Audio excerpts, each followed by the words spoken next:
సిరిధాన్యాలు ఎక్కడ పెంచుతారో అక్కడ పక్షులు రానే వస్తాయి. చిన్న అర్ధ ఇంచి పక్షుల నుంచి దగ్గర పిచ్చుకలు, పెద్ద పెద్ద పిచ్చుకల వరకు వస్తాయి. ఆ కంకి కట్టినప్పుడు 4-5 రోజుల తర్వాత వచ్చి తాగిపోతాయి, పాలు తాగికొని పోతూ ఉంటాయి. తర్వాత మళ్ళీ మీకు ఏమి ఇబ్బంది కాదు, కంకి కడుతుంది, అవేమీ ఎక్కువ తినలేవు.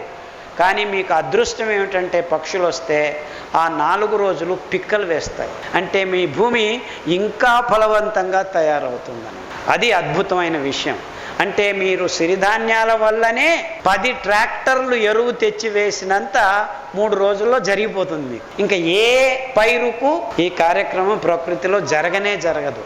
అంటే సిరిధాన్యాల్ని పెంచటం వల్ల బంజరు భూముల్ని, మెట్ట భూముల్ని, చౌడు భూముల్ని, ఎలాంటి భూమి అయినా ఇవ్వండి నాకు, 2-3 సార్లు నేను సిరిధాన్యాల్ని పెంచానంటే ఆ భూమి అద్భుతంగా తయారవుతుంది.